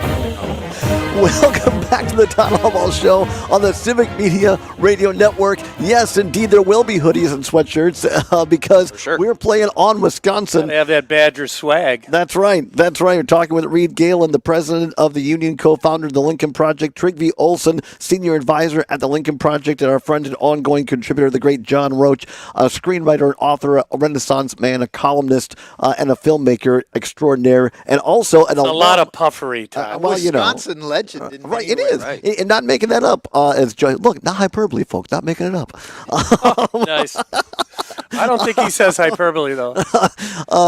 John Roach is a grad of UW-Madison. Thus why I have my Badger hoodie on today for you, John. I never had the brains to get into Madison. I went to Platteville, but my two godsons, God love them, Alex and Jason, are grads at UW. I was at the game on Saturday. It was just sad. It was just another, what the hell's happening, John? So here's what I worry about. Wisconsin is a small rural state. We have 5 million people. We have a third of what they have in Pennsylvania, Ohio, like 1/10 of what they have in California.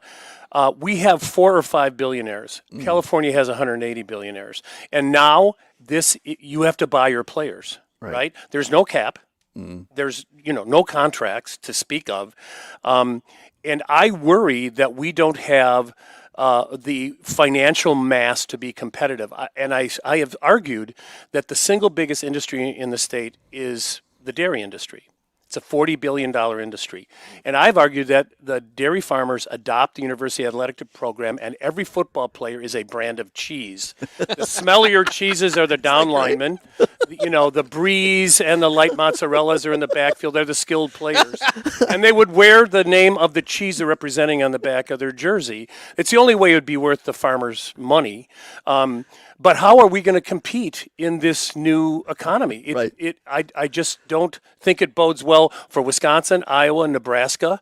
You know, it just doesn't. And by the way, we don't have a lot of high school players in state as compared to these other schools as well, where you can draw on some 2 or 3 stars that you don't have to pay a lot of money to. I don't want to go down there. I wish we could. We had time. We go down that I'm road. sorry, you asked. No. I know. I will talk college football for the next. I know you. We all could. Here's the but, thing. but I'll pivot it back to politics. All right, 30 the seconds. The other problem with your theory is, right, like 3 of our 5 billionaires are so busy lighting their money on fire, giving it to MAGA causes. I agree. In the case of Diane, John, and Uline. Yeah. That, And Judith doesn't care about sports, and Menard gives us all his money to motorsports. Yeah. So we're kind of screwed. We're out of luck. I want to spend time, John. Or Todd needs to come up with a really good business idea.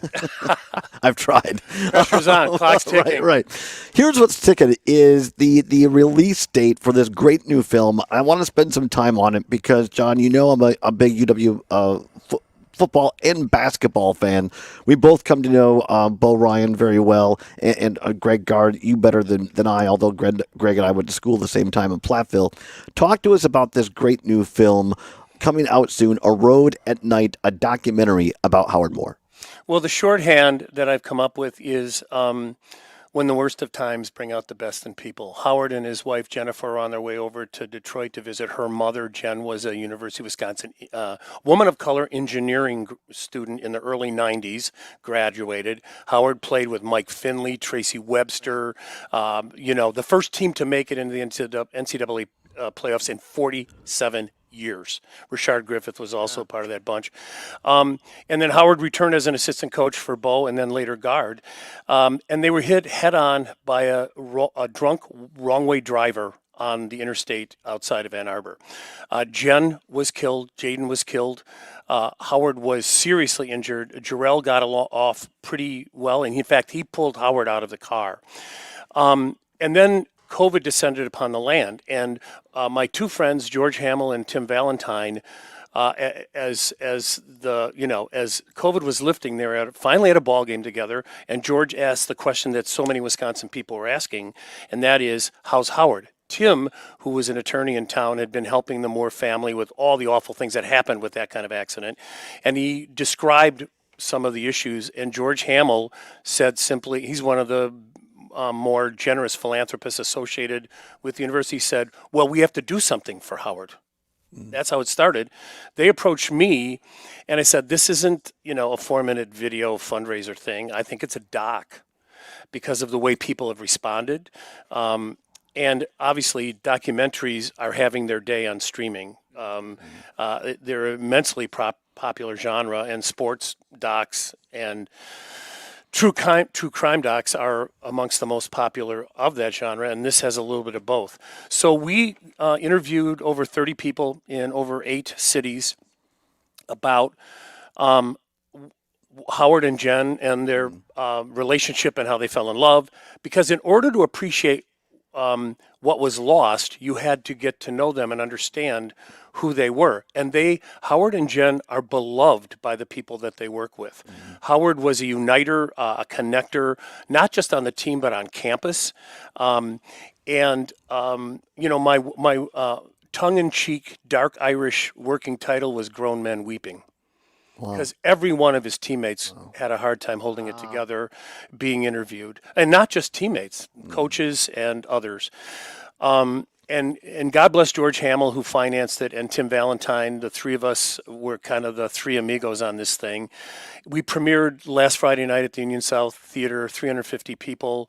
And I know Jim Polzine and Wayne Larrabee and Matt LePay, they all gave it glowing reviews. I'm too close to it to give you one.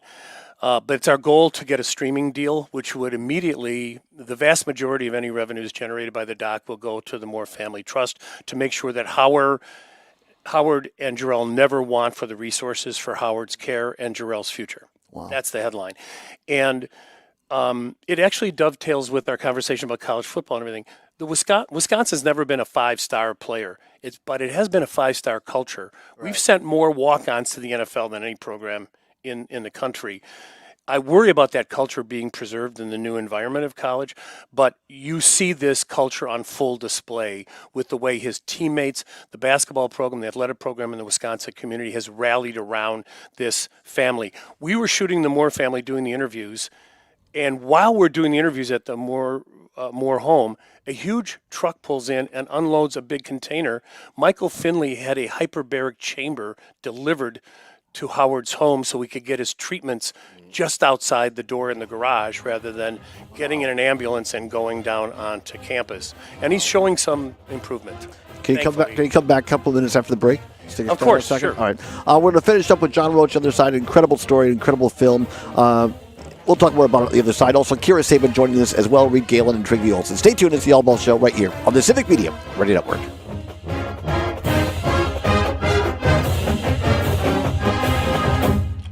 I do want to give you guys love for the Lincoln Project. It's genius. And it also allows you to go negative without as much blowback on Harris or whoever you're serving, because there's always a little blowback if a campaign goes directly against someone. And also, when political campaigns try to be clever, sometimes it's painful to watch. But you guys are in the clever business. You're doing it regularly now and better ordinarily than people do it. We did 3 spots for the Biden campaign the last time around, financed by Mark Ruffalo. Oh, yeah? Yeah, a good Wisconsin guy. Yeah. And he hasn't been speaking out. Has he spoken out? I think he speaks out lot. all the time. He spoke out a lot. I think it's hard to make him not speak out. I may be wrong. He's like a Racine or Kenosha guy. He's a Kenosha guy. Yeah. And then also was financed by Jason Momoa and Lisa Bonet and whatever her name is now, Lakeside Oak Tree or something like that. Yeah, I don't know what actually it is.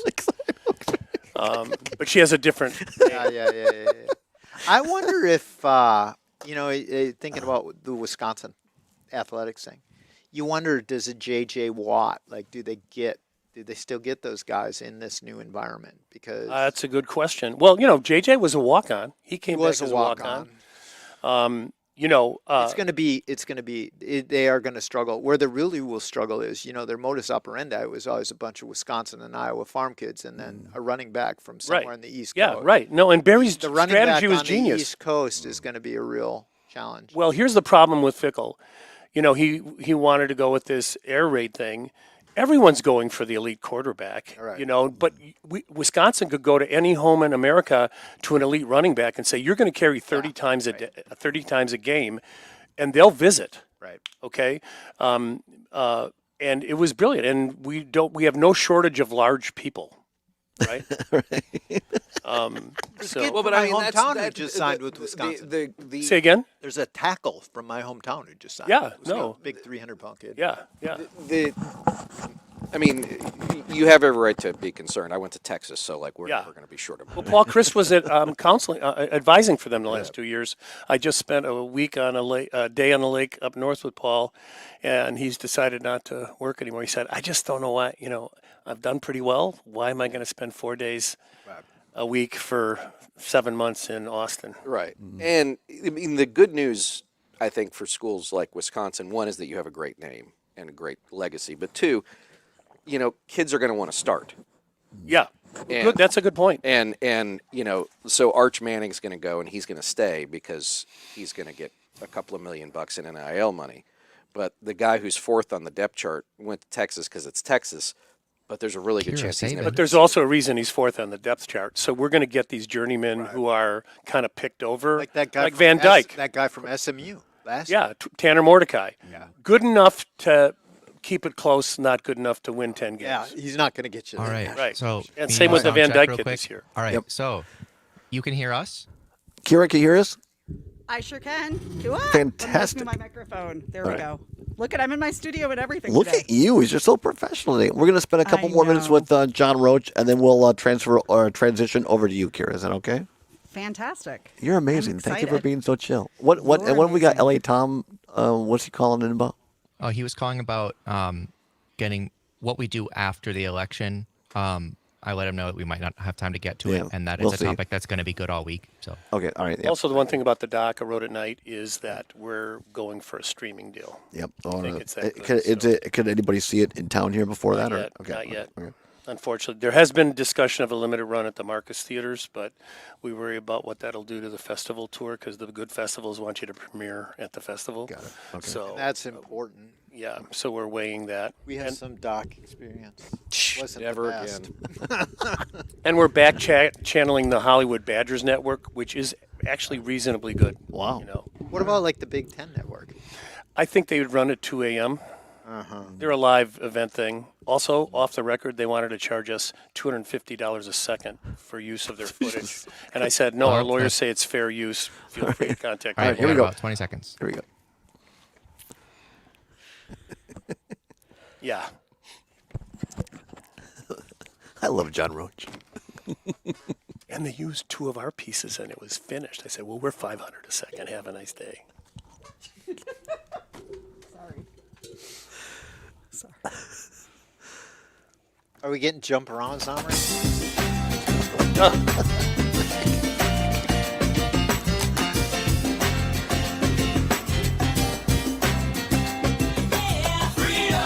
Pursuing truth wherever it may lead and having fun doing it. Welcome back to the Allbaugh Show on the Civic Media Radio Network. 34 now, past the hour of 1 o'clock on this Monday, the 28th of October, 2024. We are having fun. You understand, this is exactly the kind of show I like to have because less Todd, I just get to be the traffic cop and have all these great people around me. And it's exactly what I love bringing to each and every one of you across Wisconsin and around the world. We have Reed Galen, the president of the union and co-founder of the Lincoln Project, Mr. Trygve Olsen, senior advisor at the Lincoln Project, and John Roach has stuck around for just a few more minutes with us here. He is the producer and director, would you say? And writer, yeah. And writer of this great new film called A Road at Night, the story of Howard Moore, a great documentary. Stay tuned. Kira Sabin, our life coach and positivity psychologist, is right around the corner with helping us through anxiety. John, I wanted to get this, again, just let people know that this is premiered here in Madison now, and you're working on a streaming deal. We're trying to get on a big streamer, Netflix, Hulu, Amazon Prime, whatever. And we want to do that because you can get a pretty good check for that. And that would go, the vast majority of those funds would go into the Moore Family Trust. We haven't topped that out yet. It's important, by the way, if anyone wants to help out, they can go to domorefor34.com and check out the stuff on that site. But there's a very, I do think the doc has power beyond raising money for the Moores. There's a universal theme there that is pretty powerful.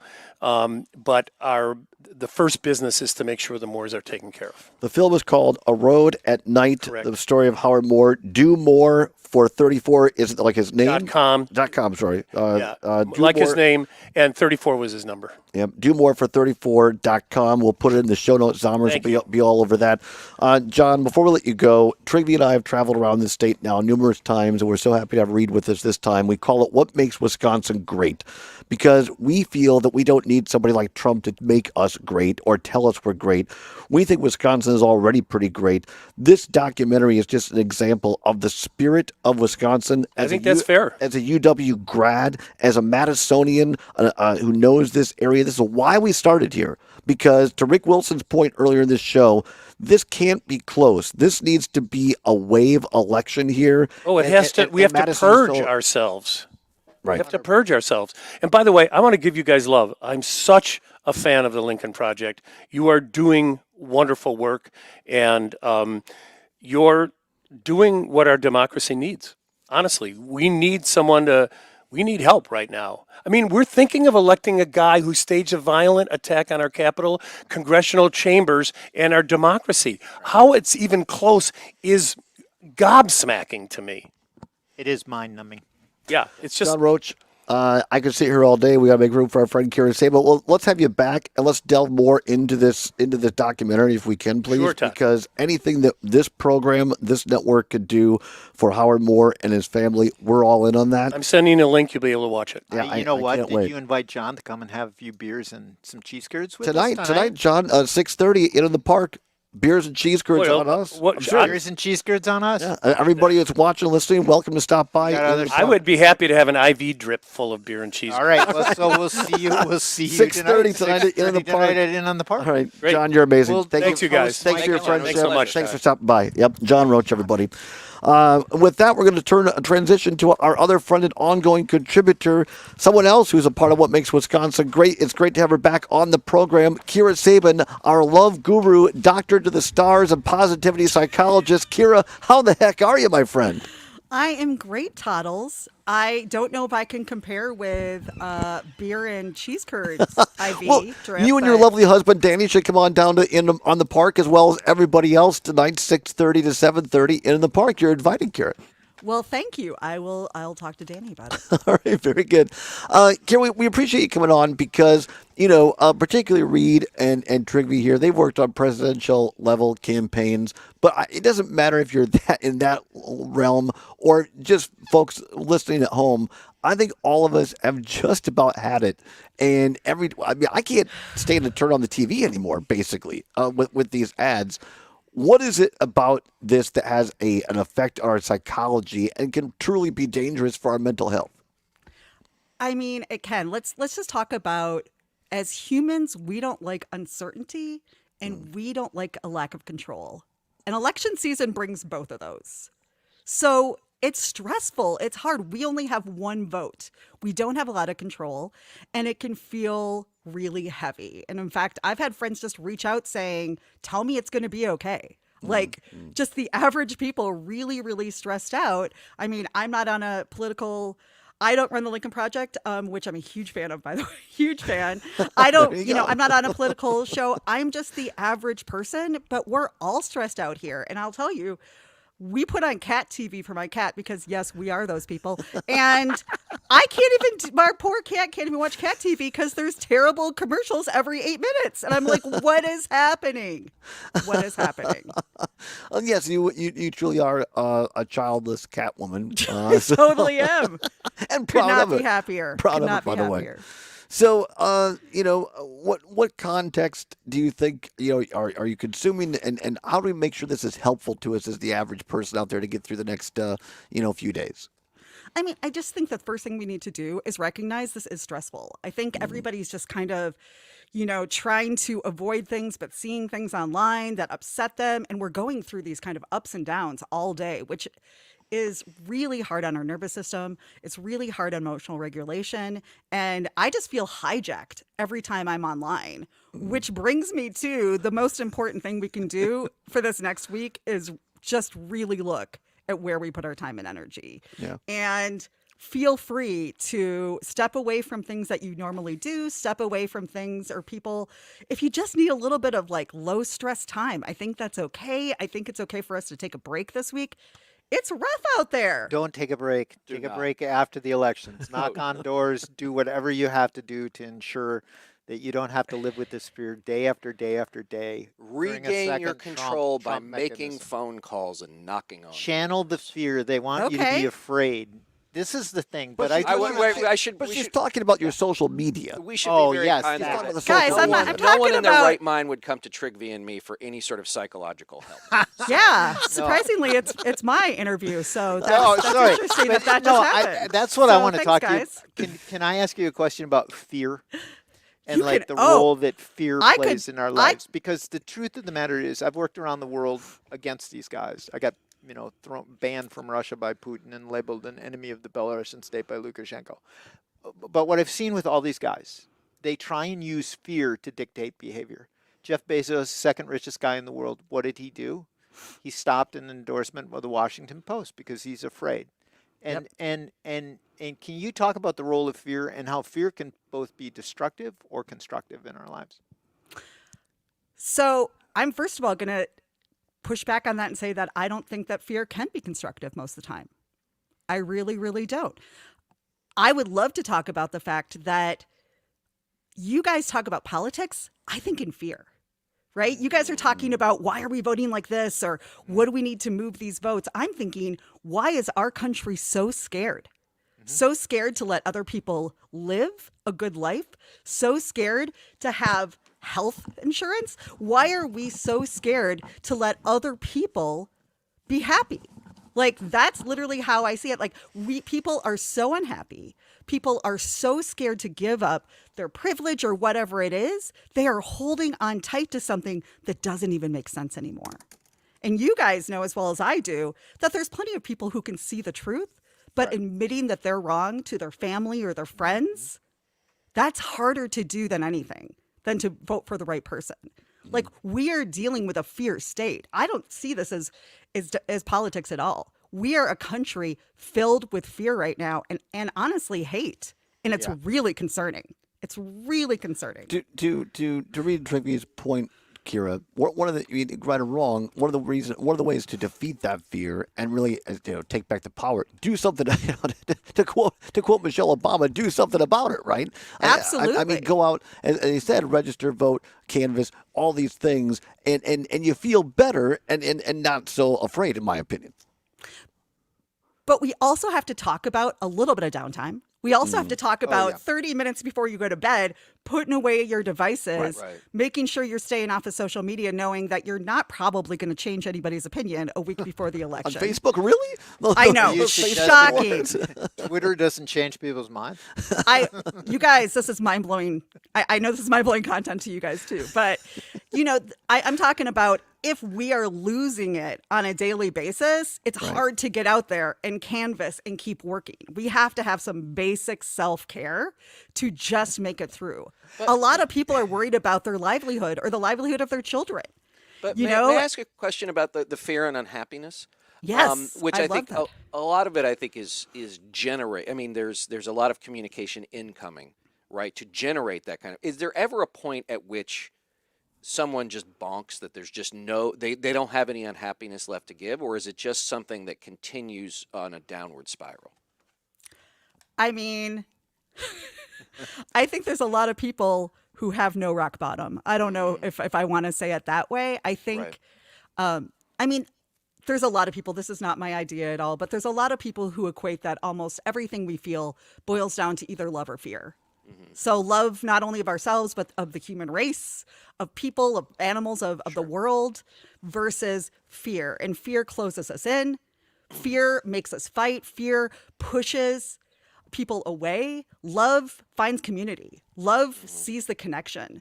So to me, this is, once again, not about politics. This is about finding community and connection again and finding some basic self-care during a really, really tough time.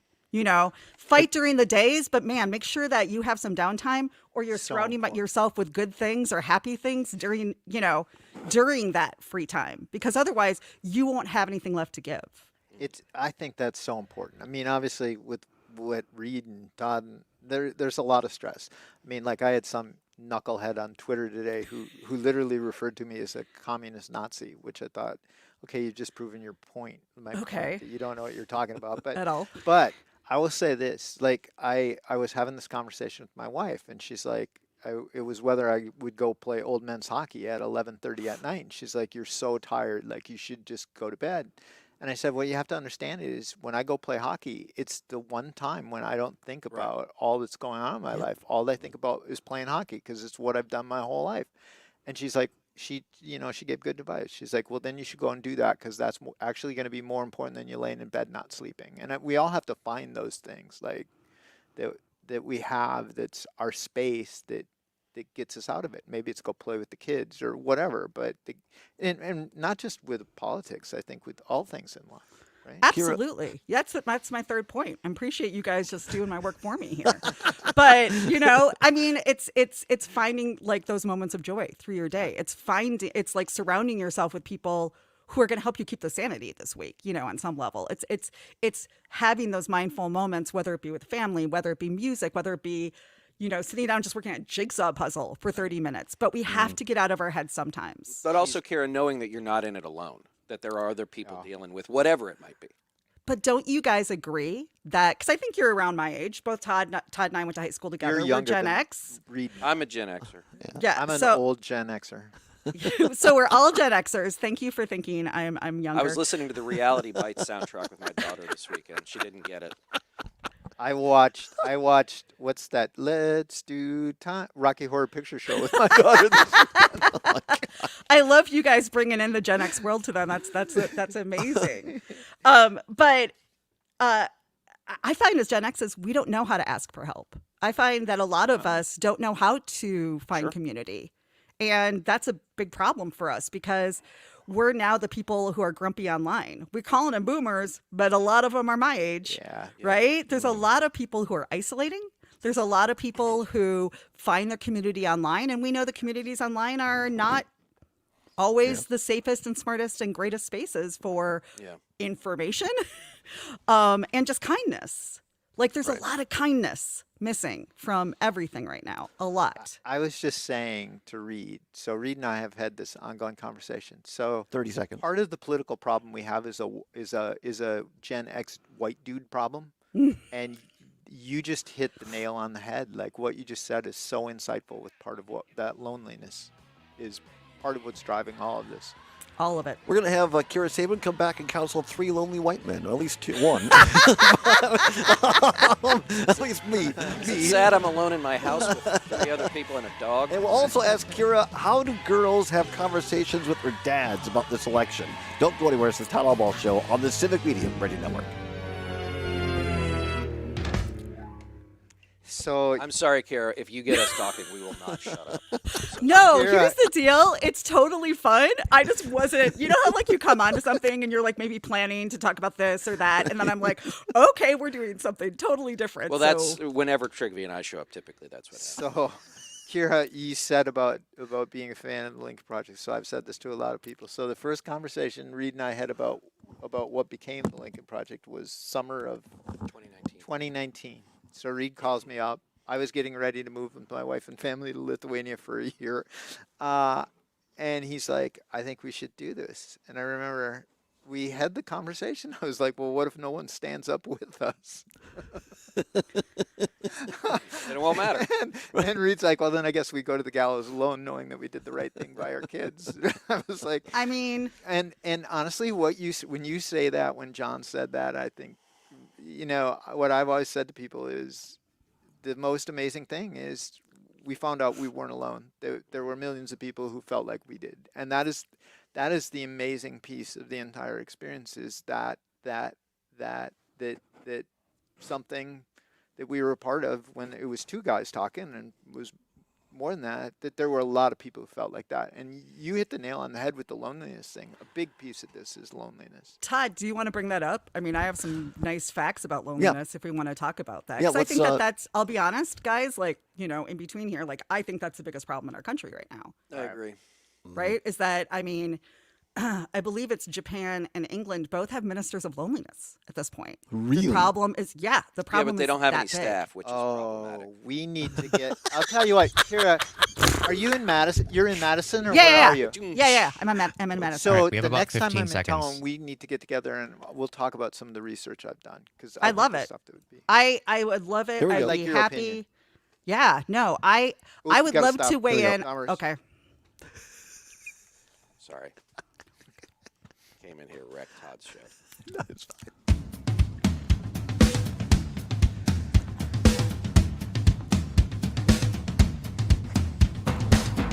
Welcome back to the Todd Allbaugh Show on the Civic Media Radio Network, where it is 9 before the hour of 2 o'clock. At the top of the hour, ABC, CBS News, whichever your station you're listening to. That depends on what network feed you get. And then the Maggie Dawn Show every afternoon from 2 until 4, followed by Dom Salvia from 4 until 6. Our friend Pete Schwaba then, well, they're all our friends, but Pete Schwaba on Nightlight after 6 o'clock. We're hitting the road a little bit later today. We'll be doing the show live from Viroqua, Wisconsin, in the old Driftless tomorrow, and then having a meet and greet tomorrow night. Do we have a bus in that lacrosse. people are going to see on. Tell them about the bus. We have a bus thanks to Reed and the great folks at the Union. Thank you very much. We have a bus to get on. Kira, you should come on. You can be like our Deanna Troy, our ship's counselor. Right. No, she'll I'm be kind like the of lady like, in I want to Billions. come Why along. would we do that to her? Right, yes. No, I kind of want to come along. Like, I feel like it's going to be like a rock star week or We like we're got at a plenty of bus. room. We got plenty of room. You could also. I got the party bus, not just the Greyhound. That's for this weekend. But also, you can meet all of us, Trigby, Reed, myself, and others, a cast of thousands tonight to the Inn on the Park in downtown Madison across from the Capitol. Wait, right a in cast the of Capitol. thousands? Cast of Does the thousands. staff at the inn know Not that? thousands. From I hope it's a lot of beer and curds. From 6:30 until 7:30, free. For your first beverage is free, and then cheese curds as well. All right, a lot to get to, not a lot of time to get there. Kira, give us just a little more on this issue of loneliness. I just want to talk about, because I think this has brought up such a great conversation. How did we get here? Why do we feel like 8 years ago, 12 years ago, 16 years ago, it did not feel this divisive? It did not feel so crazy. And I think it's loneliness. And I think it's the fact that online, for all of its beauty and information, has pulled us away from each other, has pulled us away from community. And our community keeps us sane. Because as we all know, if we're in our houses alone on a computer, we can get ourselves real riled up and go down rabbit holes. And it doesn't matter what you believe or who you like. That happens. And there's so many people, like I believe it's 45% of Gen Z right now feel like they don't have one friend who actually knows them. And they're the best of the generations. Wow. That's the best. I think it's 60%. It's 50-something percent, particularly for men over 50. And I think that's even low. Like, I think that's not even admitting. But we have a lot of people who not even fear, but are just lonely. And when you become lonely, you think that everybody doesn't see the world the same way you do anymore. They don't care about the same things anymore. We're all just trying to get through the day. But I just want to be a part of a world that helps other people get through the day too. Yeah. Give us your 30-second, 1-minute plug on the latest project you have. I want to make sure we get this in before we run out of time. Sure. I have actually created a brand new program for women in midlife, because I think that when you hit your 40s or 50s, life changes, especially for women. And I think that community is the answer. So I've created this beautiful program to teach self-worth skills, boundaries,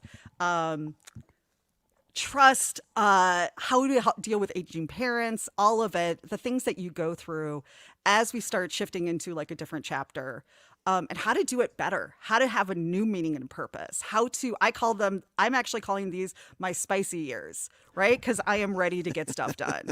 So I'm a little hot flashing from my menopause, and I'm spicy because I want to get things done. And I don't really care what people think anymore. So that's the gift of midlife. So I love that's it, the Kira. program. Quickly, Trivia. So I have one question for you as it relates to, and I like that idea about being spicy, but the one of the things that struck me is and particularly about Wisconsin, right? My mom was in hospice for about 8 months, and I had come back, and I was back in River Falls. She had Alzheimer's, and I had people from, my former roots in the Republican Party who've said some pretty nasty things about me on social media to me and whatever. And I've had people on the left and then like I was Republican. But here's the cognitive dissonance in all of it. When my mom was sick, they were bringing me Steve's Pizza. They knew I was in a hard way. There was such a cognitive dissonance between those people on both sides, who they are as people, right, and what they're espousing in their politics. And how do we get people to see that cognitive dissonance? Kira? Well, first of all, just you saying cognitive dissonance makes me happy. So I am in love with biases and understanding our biases. And my favorite bias, because doesn't everybody have one, is confirmation bias. And I'm sure you guys maybe know what that is, which is we seek out information that we want to confirm to be true, and we ignore information that isn't. And I think that's a huge problem with our biases. And I think I forgot your question because that brain fog. You kind of get to it. I mean, I've said this to Todd many times.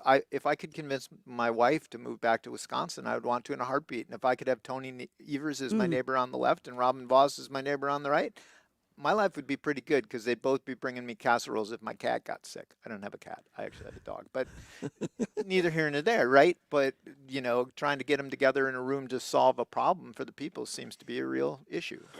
I Kira, think that, go ahead. Oh, no, I was just going to say, I think that that's been one of the most interesting thing about being born and raised Wisconsinian is looking around and going, I don't recognize the kind of people who helped raise Todd and our community.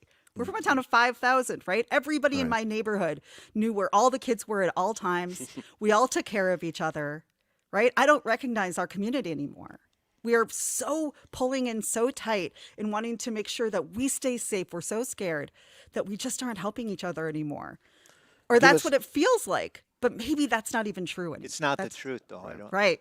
I tease this. I want to get to it. I know I'm not fair. I'm not giving you enough time. Oh, that's okay. But give us 60 seconds, a tip. Maybe not all the speech, but a tip to young women out there or any woman who's having a conversation with a male that they love on why they should vote for Kamala Harris and what it means to the reproductive rights. I think that it's not even a vote for Kamala Harris. It's a vote for just women having the same rights that men have always have. That's all. That's all it is. Asking for the same rights that we have given men since the beginning of time. And if they can't recognize that every woman deserves the same rights as they have, then you have to question your friendship. And you have to question Kira your Sabin, family. you're amazing. We thank you so very much. We'll have you back very soon. Also, thanks to Mark Cuban and John Roach, as well as Reed Galen, Trinity Olson. We're on the road. See you in Viroqua tomorrow. Come on down to the end of the park tonight. Keep banging your drum. Maggie Dawn is next. I'm sorry. I don't feel like I was my best today. I'm sorry. You were well, we That threw is you our off. fault. That has nothing to do with you. No, you were fantastic. You were amazing. No, you had three goofy guys throwing stuff at you, so it was great. Listen, first of all, I want to be on all of these panels all the time. So that, but I do think, guys, it's a great conversation of how do we bring psychology back into this? How do we bring understanding